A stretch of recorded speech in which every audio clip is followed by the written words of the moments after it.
February 8th marked the 100th birthday of Jean Randell. Lifelong Rialto resident, Jean dedicated herself to being an active member of the community. Members of Jean's family and the community came together to help Jean rein in her centennial year, where she received honors from local and state government officials. Happy birthday, Jean. Here's to many more. Boy, I feel just like Al Roker there. We're here for a special lady today. Yes, we are. Very, very special. I want to welcome everybody here today that's come to celebrate on the day, that is, a wonderful lady's birthday. And that's something to strive for 100 years. That's a blessing for sure. We're going to open up with a word of prayer, and then we have a little program to go through here that's going to be very entertaining and informative too. And it won't be a roast, so Jean, you're off the hook. Our dear Heavenly Father, we want to thank you so very much for this opportunity to join as a group that support a wonderful lady that's been a very important part of the history of Rialto. So involved, something we're going to get into with more information later. We thank you for her life. We just pray a special blessing on her today that makes her feel so good as we come together and celebrate this outstanding occasion. We thank you, Father, in the name of Jesus. Amen. Now, we have a series of speakers here today, and the very first one is Dr. Karen Timberlake. Yay! Karen, come on up. Say a few words. I gave to myself.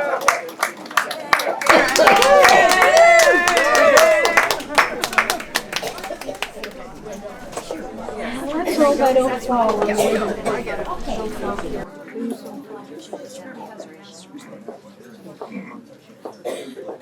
Howdy.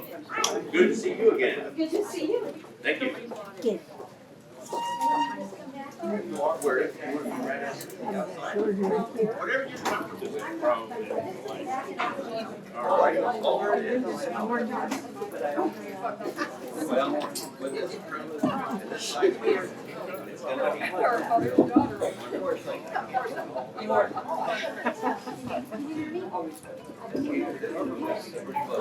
be As my mom said, she didn't think really anybody was going to come today. So, I'm Karen Timberlake. I'm Get up my on that mother's mic. oldest daughter. And More on the mic. more on the Yeah. Is that right? I Yes. don't know. Yes. Oh, what about like that? Is that good? Yeah. I don't know, I can't hear. Is that right? Okay. Yes. Anyway, so I'm here to celebrate my mom's first 100 years. And, the first. yes. I only wish that my sisters, Kathy and Chris, could be here with me as well. But, you know, being the oldest, they always left everything to me. Mom always said, I'm a doer, not a sitter. And that's so true of her. She was the total CEO of our family. Everything was on time, everybody was picked up, everybody checked the calendar at all times. And at the same time, she was the recommendation chairman for Mills College. That was her alma mater, and she talked to people that were interested in attending that college and telling them what it was all about. She was very involved in the first Congregational Church of Rialto, like her whole family was. They were there in the early 1900s, and everybody taught Sunday school, sang in the choir, ran the youth groups, and so did our family. We kind of followed in their footsteps. And she always had a dream of being a teacher. For 20 years, she kept her credential current from college. And finally, when she was 40, and my youngest sister went away to college, she applied for a teaching job at 40. And ended up being a great second grade teacher and a reading specialist. She taught second grade for 15 years, And it was funny helping her plan for her first week because you're used to your mom helping you plan for stuff. And I'd been teaching, so I helped her plan. And my dad said he got really good at doing bulletin boards. Of course, she was very involved, became very involved in the Rialto Historical Society. We revamped the basement, the church, the museum. It's the best one I've ever seen. Because it shows you what the rooms look like, and you can actually go in and touch things. Nothing's roped off. I love that museum. And Mom, of course, is a walking encyclopedia of early Rialto. You can just drive around with her and she goes, oh, that's where so-and-so lived, and they had these children, and this is what they did, and then her mother lived down the street, and really, she's like a little encyclopedia. And she does remember the gentler, easier, simpler times in Rialto. I do too as well. I moved here when the population was very small. I remember calling my grandpa, and his number was 32.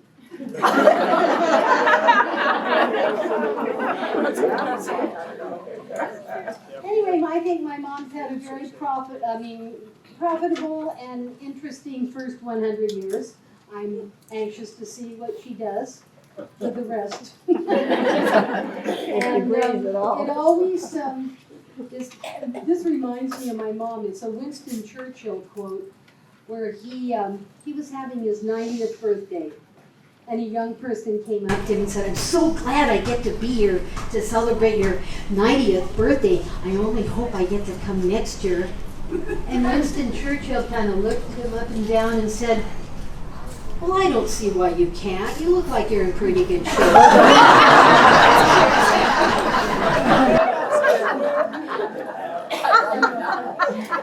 So happy birthday to my mom. And may she keep being a doer and not a sitter.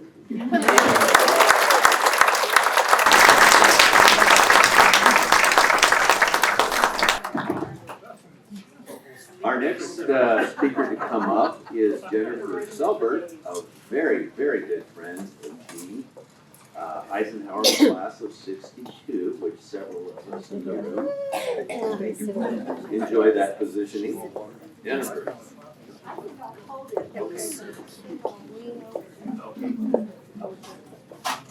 Well, it's a little bit hard to go after Karen. Nobody knows her mother better than she does, that's for sure. I'm Jennifer Selbert, and I actually have only known Jean for about the last 15 years. I met her when I first moved back to California from Nashville, Tennessee. And my dear lifelong friend, Connie Blair, who is sadly not able to be here today because she's ill, she said, Jennifer, come to the Rialto Historical Society and meet my dear substitute mom or adopted mom, Jean Randell. So I came up, and after the Historical Society luncheon, Jean invited us over to her house. And I have to say, I was immediately in love with Jean Randell. And so I continued to come to the Historical Society, and I continued to get to know Jean better and better. And when I think about my friends, I think about the things that are important about them, their God-given gifts and talents and how they used them, and also their character. So I want to share with you some of my thoughts about Jean, my experiences with her these 15 years. In Rick Warren's best-selling book, The Purpose-Driven Life, the first line is, it's not about you. Jean didn't have to read that book to get the message, because she has lived a life of service. Karen shared a lot about her service, so I'm not going to say too much about it. But she has lived her life to serve. Another gift of hers is hospitality. The first day I met her, she welcomed me into her home and into her heart with love and care. I got to know her well enough that I began to refer to her as my substitute mom. And so that is a phrase that I have to explain to people, but I always refer to her as my substitute mom, because as I got to know Jean, I realized that I missed my own mom a great deal. And she was just like a mother to me. She was so kind. She even welcomed me when I'd come to visit, to come and do your laundry. You know, like I did in college, and I'd come home and do my laundry. So I've been known to do laundry at Jean's home many times. You know, during the last 15 years, Eisenhower High School has had several mini reunions. And so Connie and I, and Ruth Parker, and Kathy Ogle, and many of our other friends would gather at Jean's house, and she would say, hey, spend the night. So we filled all her beds, and all her sofas, and every blank space in the house. And she was just like a mom to all of us. She loved having all of those women in her house. So we had many ladies sharing your home. So thank you. And from that, she became good friends with several of our that we introduced. Adventure. Jean never lost her sense of adventure, and if you read the bulletin from the Historical Society, she talked about the fact that when she was a little girl, with her best friends, Jerry Hodge and Barbara Boyd, they would sit in her parents' Duesenberg and travel in their imaginations all over the world. And so in the last 15 years, Jean and I have had a chance to have a few little travel adventures together. To the beach. In fact, one time we were in Laguna Beach and we were looking for the street that her family had a home on, Euterpe. Never found the street is gone. So we couldn't find the house that they used to vacation in. And then we also, and then Ruth Parker, who's sitting over here, arranged a visit to the Grand Canyon on the railroad. And I was supposed to go along, and I ended up not being able to go. But Ruth Parker and Ivy Smith, who at that time was 98 years old, and Jean Randell drove up to, I can't remember where, and took the train, Williams, and took the train, and had a wonderful adventure on that trip. And then later on, Connie had the idea that wouldn't it be fun to take Jean back to Mills College? And so we hatched a trip. We decided, you know, if we're that far, let's just take her all the way up to Brookings to visit with Karen. So we drove up to Oakland, and Jean said, I can't believe it, the campus looks very much like it did when I went to school here. So she showed us all the rooms where she used to room with her friends in college, and where her horse was stabled, and the faculty's housing, where the students would go and meet with the faculty and have tutorials in the evenings. It was wonderful. And then we drove on up to Karen's in Brookings, and dropped Jean off, and then Connie and I, and my dog Charlie, my little dog Charlie. A lot of you met Charlie. Yeah, Karen said, yeah, we took Charlie, Karen's. And Connie and I went on up to Washington and visited with Kathy Ogle for a while, and a lot of our other friends. Circled back and met Karen and Jean then a week or so later in Ashland, Oregon, and then brought Jean back home. It was a wonderful trip with a lot of wonderful memories. And actually on that trip, Jean learned a brand new skill. I can't tell you what it is. You would have to ask her about it. It was a good one. Leaves a lot to your imagination, doesn't it? Karen already talked about Jean as an educator, and I love that she continues to be an educator even today. Being a docent at the Historical Society, she still shows up twice a week. If anybody walks through the door of the museum, she's there to tell them all about the museum. Jean also has the gift of generosity. She has a very generous heart and spirit. She told me about being in the hospital at St. Bernardine after hip surgery. And she heard about a woman that was also in the hospital at the same time, having hip surgery. And this woman needed somebody to take care of her after she went home, and so did Jean. Somehow Jean managed to meet Susie Sievers. And she said, come on home with me. We'll get a caregiver to take care of both of us. And she did. And then they were fast friends and wonderful travel companions. Susie was a wonderful friend right up until the time she passed away. Karen already talked about how organized Jean is, so I won't go into that. But Jean exemplifies integrity. You know, integrity is being the same person that you are when nobody's watching as when you're in public. That's Jean Randell. She absolutely exemplifies integrity. You know, Jean often used to say, I still said, all my friends are dead. They've all died. I don't have any friends anymore. And she says, what am I still doing here? Well, Jean, look around the room. Look around the room at all of these friends who love you.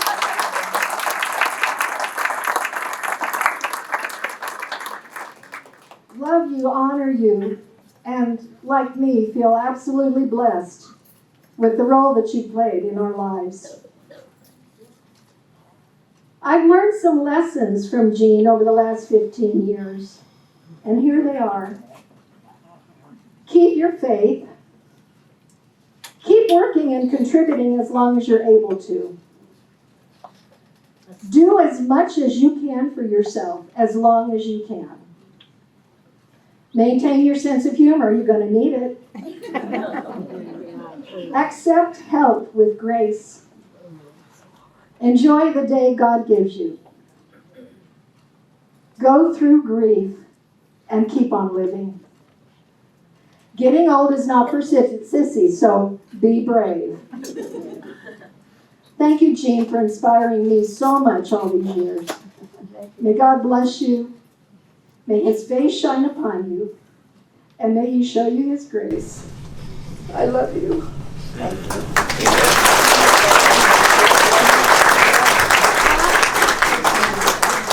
you, Jennifer. That was outstanding. Nice bit of history and some very personal things involved in there.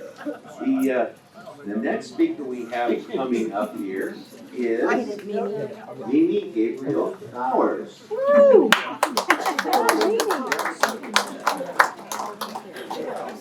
Thank you. I am here from, can you hear me? Okay. I'm from Seattle. I flew down on Wednesday. I can't tell you how good this sunshine looks. We have had 12 inches of rain since January 1st, so when I wake up in the morning here, it looks pretty nice. My twin brother is also here at Jean's table. We have known Jean our entire life, which is more than 7 decades. And Jean has known us since before we were born. And that goes back to our parents, who were very close friends with Jean and Bee. And it was our father, Michael Gabriel, who knew her first before our mother. And that was in high school. And I'm going to give you a little bit of the backstory other than what Karen and Jen have said to you. Because when you look at those pictures on these poster boards that Karen did, you're looking at a really prim and proper woman. And the backstory on that is that Jean, in her late teens, is driving a Cadillac touring car with a jump seat. And yeah, that was impressive. We're talking in the late 30s. And everybody liked to be in that car because, as Karen told me, there was a lighter that was plugged in and on a spring, and you could light your cigarettes. And Jean's cigarette was in a cigarette holder, which would have been appropriate for the 30s. And these kids were drinking and touring in that car and cruising through the red light district and having one heck of a good time. So that prim and proper lady that you see on those pictures, she had a good time. And this friendship with our parents went from the 30s. When my mother married my father, Jean married Bee.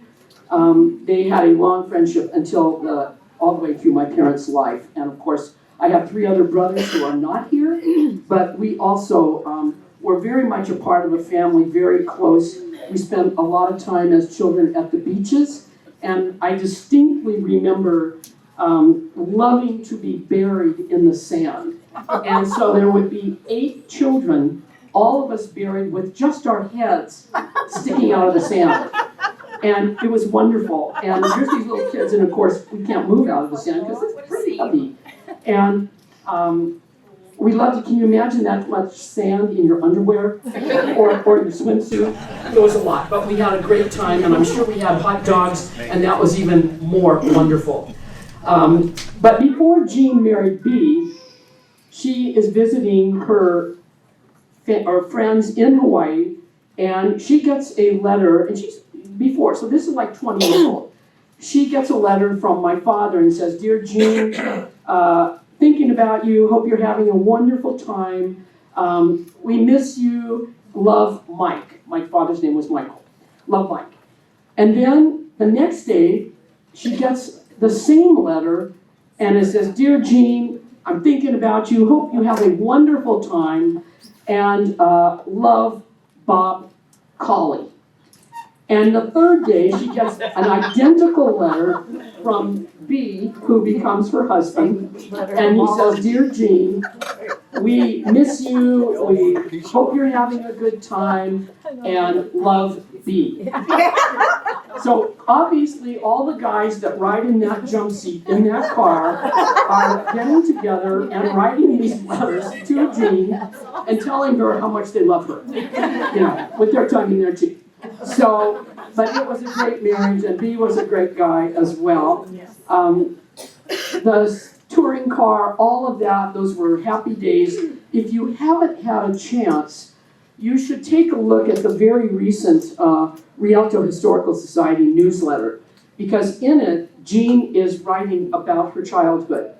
And when I read it, because I do get it in Seattle, I thought, my goodness, that is about 75% of my own childhood. That carefree, creative, run wild kind of, through the orchards or through the the orange groves.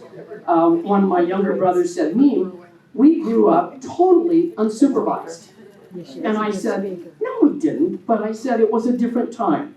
And when she talks about leaving the keys in the car and you don't lock the doors and you're playing all these board games and you're playing with all kinds of things that are very, very creative, I thought it's quite different than I think for a lot of kids today when we rely more on the technology. And to read this newsletter is quite refreshing, and you realize it's a different time now.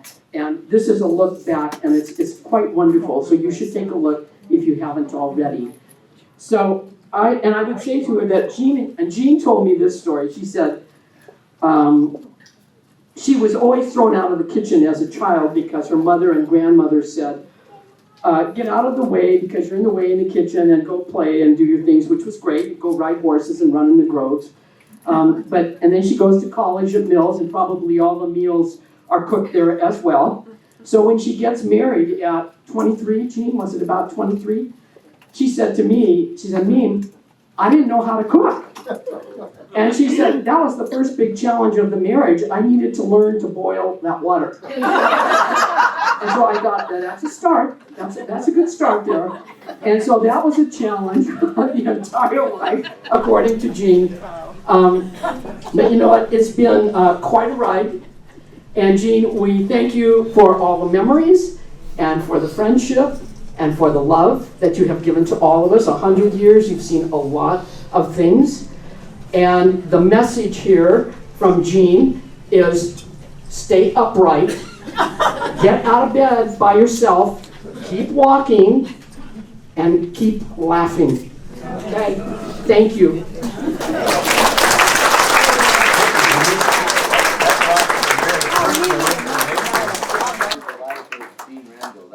That was absolutely beautiful. We have one more family speaker, a nephew, Greg Morgan. Please come up and share a few words. Oh my God.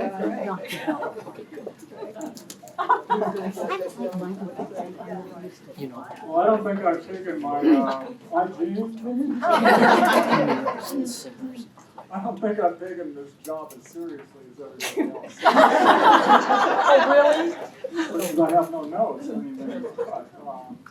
so it's sort of off the cuff at this point, but you can kind of imagine from what's been told from Karen and James friends and yeah, so bear with me on this, okay? Obviously, you know who you're dealing with when in the 30s. I'm just going to go off what everybody else said. She went to Mills with her horse. That's the Depression. And while she's riding around in a 1926 Cadillac that my grandfather had ordered from, that Jeff still has. Which he should have brought today, but you know they're cruising around in a custom-made 1926 Cadillac during the Depression, so you can get the idea of what they were dealing with. Well, I was asked to give some, to just say my thoughts about growing up with Jean. Mostly, you know, was the idea we got with Karen and Kathy and Chris, and Kathy and Chris are not with us anymore, which is very tragic and sad. And Karen's still here, and pretty much I think we all have in common is I try to think, what, Jean, what? I just argued with Jean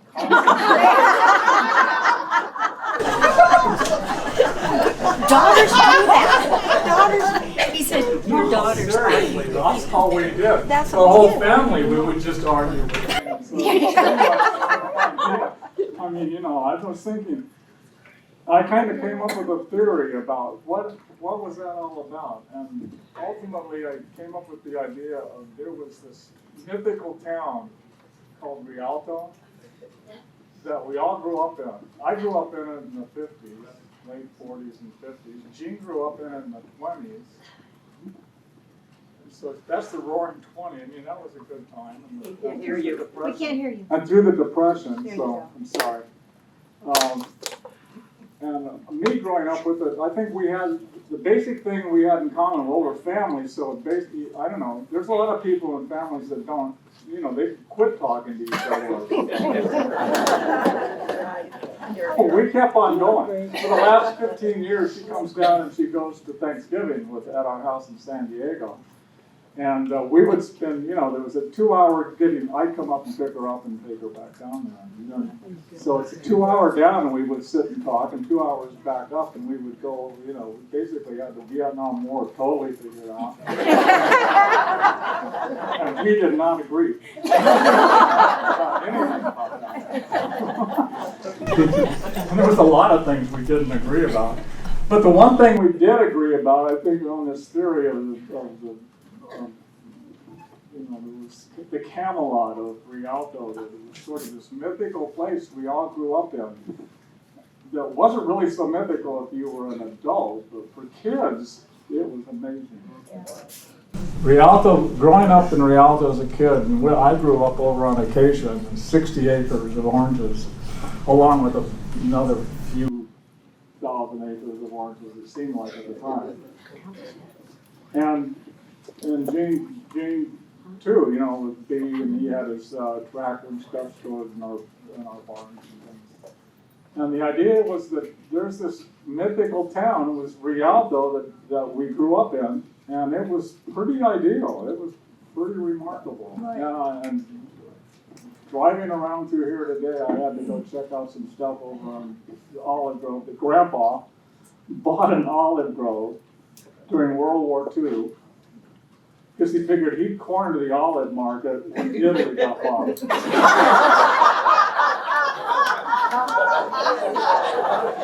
That's hysterical. Yeah, and I inherited that piece. And I just had to pay $17,000 to get the weeds mowed. I mean, seriously. But anyway, there was this ideal kind of thing that us as kids, and I think we all had that. We had that this mythical thing that ultimately the 50s were not quite as mythical, and the 20s and the 30s obviously were not quite as ideal. But for us kids growing up, and Jean and I had that in common. And she talked to me about being old now, and that's one thing that we can share.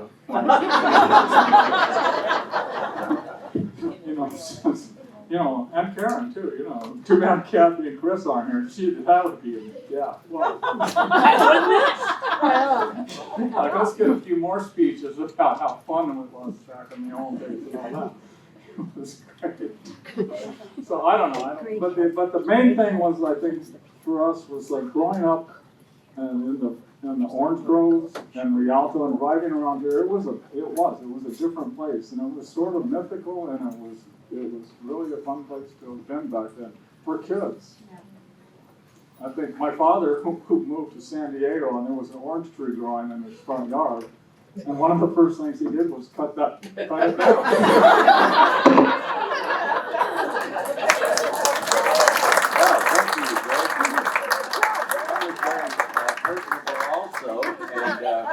It did turn out to be a slight roast. I didn't think we were going to have it. He brought it in, so it wasn't my fault. Jean is very consistent, though. Each time we have a luncheon at the Historical Society, first thing I walk into the basement and she says, "Boy, leave the door open and anything walks in." She knows everything. She's amazing. She's got a sense of humor that's incredible. Karen, do you think we should, with all the history that the family's given, do you think we should do that section?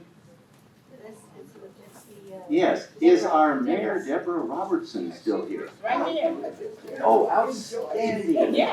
Come on up. We have some proclamations and presentations from some of our legislators and from our very own mayor. Thank you.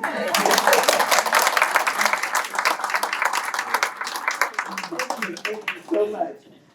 Yes, I have a number of proclamations and recognitions to present to you. But Jean, before I do, I want to say, personally, I wanted to leave you my personal comments in the autograph book out there that they're asking us to leave members. I decided I needed to bring mine and sit and think through it, knowing that you're an educator. I wanted to make sure I didn't misspell any words because I didn't want you to read it and they go, "Oh my, that's the mayor." And just in case, you might do what I do to a lot of people. I redline everything and send it back. So I worked on it while we've sat here, and I first wanted to say it's been such an honor to be in the presence of, first I said, an icon. Then I said, you have to know how to, all this teaching, presence of a true community icon. Congratulations from Mayor Deborah Robertson. It's all scratched up. But I also wanted to say before I present all of these, and I would ask if our city clerk, who is also the elected official, and the only other one in the room, would come up and please join me with this. As she come up, I want to say, there's a couple of things I found in listening to everyone that we have in common.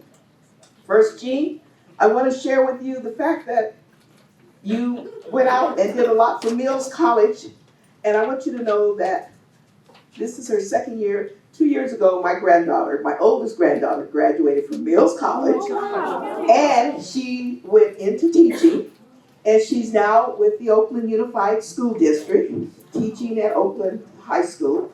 And the very first year that she started, that month, they went on strike. She honoring the other side of our family. She honored and in solidarity went on strike with the teachers, and she hadn't even got her first check. I was like, okay, I'm going to send some more money. But anyway, and then I wanted to say, in the course of talking with people, I had the pleasure to meet the Hodge Bonds children. One told me that you knew him when he was 0, and that's William Hodge Bond. Found out, again, coincidental, that Mr. Hodge, the Bonds, and their grandfather is the person who wrote our incorporation, articles of incorporation of the city back in 1911. And I had already been made aware of that by Mr. McGinnis. So I think Mr. McGinnis might be the mole you send over to me always to make sure I know who to recognize in the city of historical. But that's great. And then I just wanted to say, you and my mother have the same thing in common. You're constantly saying to me, why am I here? Everybody has died. All my friends are gone. She'll be 92 this coming March. And I tell her, I don't know. You know, you pray to the Lord every night. Why don't you ask him? Apparently he has something he still wants you to do, or either you haven't finished what you were supposed to do, or it's a bad joke. I don't know. Take it up with him. And I come from a family, and I love what you said, Greg. We have raging debates in the family as well. I still have them here in Rialto, so I usually leave and just come to the city and try to do whatever. And I want you guys to know, Rialto, even though I was born and raised in San Diego, came here in 1988, Rialto is still that mythical, magical place. And if any of you have been around me in different places, I tell people, Rialto is the jewel hidden in plain view. And when people come here, they realize how calm, how community oriented, how safe it is, how people are walking, biking, taking their kids out. And so whatever the bad rap is about Rialto, trust me, Rialto is like I feel when I was growing up in San Diego, a place where somebody said we did things unsupervised. It wasn't unsupervised, we just didn't have to worry because we had the community around us, always looking out and watching out. So I wanted to tell you that. And you are a jewel to me. And I love the, God, I wish where is that Cadillac? Hey, we gotta talk, okay? Because I mean, we're really a 1926. I'm excited when I get into something 1950. Wait, my age though. So with this, I've asked that our city clerk, Miss Barbara McGee, who a lot of you know, she is an official, an elected official. But nonetheless, when we want something to be done to the caliber of expectation and right, she's the one we call on to make sure that our events go off well, they look good, everybody feels welcome. And normally I read the proclamation, but I'm going to ask if she would be so kind as to read. You don't have to, she doesn't have her glasses. And me and this gentleman talk about, isn't it amazing when you get to a certain age when you used to talk about going out partying, and then when you walk and you meet each other, we talk about not falling. The fear of falling. Don't worry about getting arrested, just the fear of falling. I will read it. It's a proclamation, number 2, series 2020. And it just says a lot about Jean, that whereas William Jean Morgan Randall was born on February 8th in San Bernardino, and she earned a degree in early childhood education from Mills College in Oakland, where she began teaching. She and her husband, B. Randall, eventually settled back in Rialto and raised 3 daughters. Jean said she needed something to do after her daughters left home, so she went into teaching and said it was the best hobby I've ever had. And whereas, let me jump down, serving the community has been her way of life. Her community involvement, a way of carrying on family tradition. Jean's parents arrived in Rialto in the early 1900s, and she happily proclaimed they were involved in everything, and I followed in their footsteps. Her father was a citrus grower, served on the Rialto City Council, worked with the American Red Cross, the San Bernardino County Probation Department, and started the Rialto baseball team. Her mother was a Sunday school teacher and helped establish the Rialto City Library with the Women's Benefit Society. Both her mother and grandmother were also founding members of the Rialto Women's Club. And whereas, after retiring, Jean was a reading consultant, but found that her time was better spent at the Rialto Historical Society, where she has been the president for the past 12 years, helping to preserve Rialto's vast history. Now, therefore, I, Deborah Robertson, Mayor along with the City Council of the City of Rialto, do hereby proclaim February 8, 2020 as Jean Randall Day in the City of Rialto. To join us in celebrating the life of this very special woman and wish her a truly happy 100th birthday. Yes. And it's signed by myself, the mayor, and attested to by the city clerk, Barbara McGee. And I just would like to say, on behalf of those who have made that threshold and will be moving towards doing, you are the new newbie. Welcome to the Centennial Club. And so with that, I want Barbara to acknowledge the others that have sent theirs. Yes, we have a proclamation from Certificate of Special Congressional Resignation from our Congressmember Pete Aguilar. And so I won't read all the whereases in here, but we have a proclamation that we will give to you with that. We also have one from the State Assembly member 47 District, Eloise Gomez Reyes. We have a proclamation to give for that as well. Then we have one from the County of San Bernardino for the 5th District. This is from Joseph Gonzalez. So we have that as well to give to you. Wow, thank you.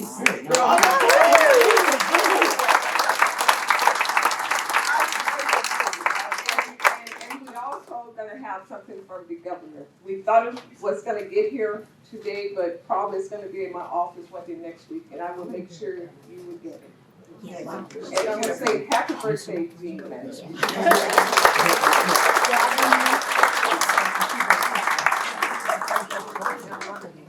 The next speaker we have to come up and give us some information is Sharon Hughes from the Women's Club.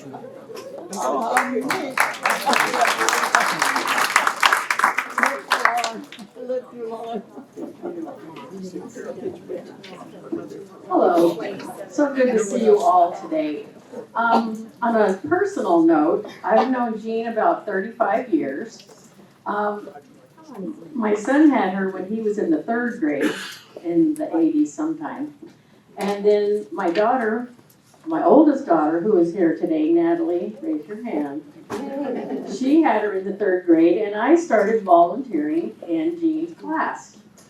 And after I had done that for a while, she said, "Why are you doing this for free?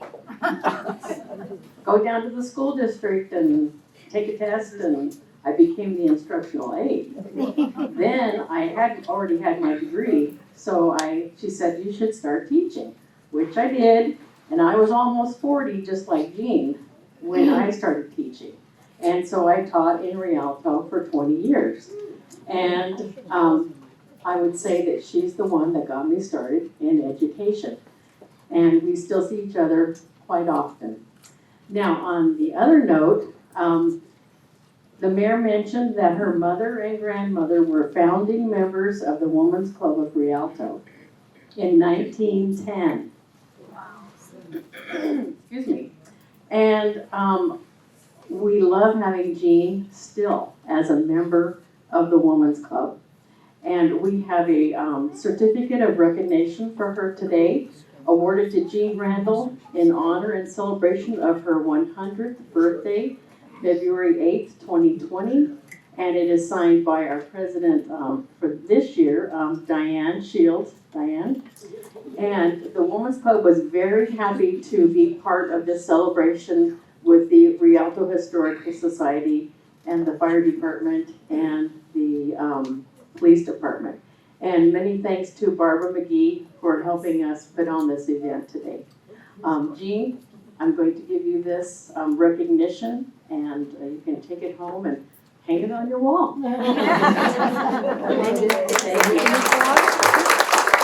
Thank you, Sharon.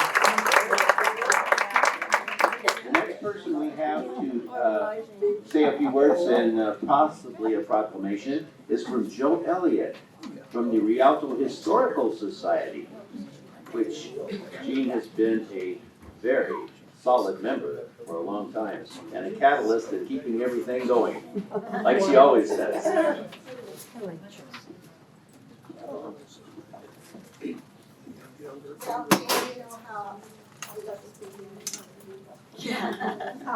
We have a certificate of appreciation for you, Jean. I hear you.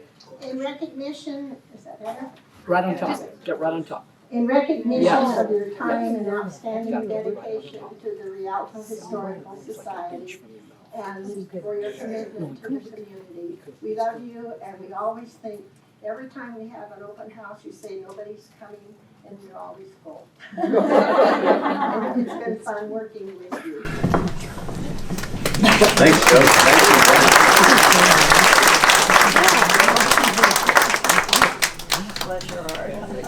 a few points of recognition for helping put this wonderful celebration together are listed on the back of your program. The special thanks. Lynn Hertz is out of town, way out of town, on a month-long cruise to celebrate her 50th wedding anniversary. And she asked me to fill in because there's no way that she was going to try to fly it to the boat from land to be a part of the cruise with her husband. So I said, yes, absolutely, I'd love to, because Jean's a special person. I would do that for her any day of the week. Those listed are Lynn Hertz, my wife and I, of course, here, Joe Elliott, Sharon Hughes, Judy Roberts, Diane Shields.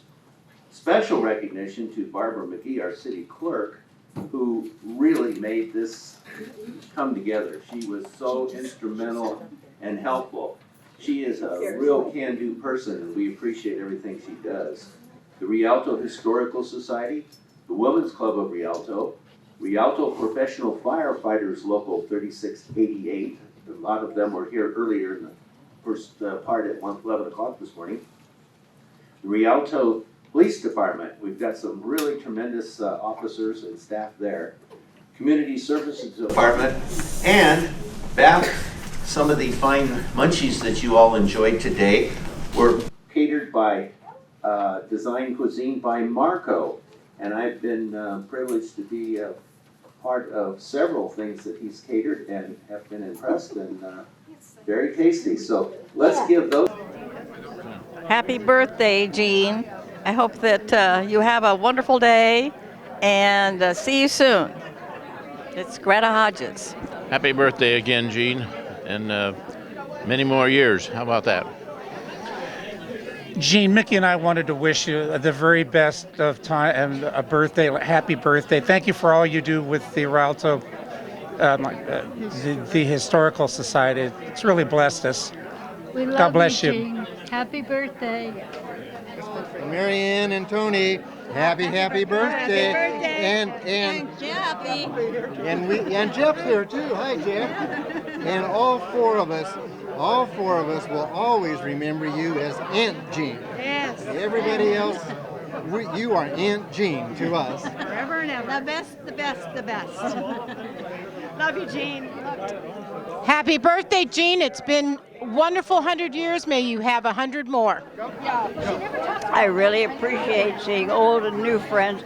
Some I almost didn't recognize, but it's good to see all those smiling faces and everybody up walking and in fairly good health. Been a good year.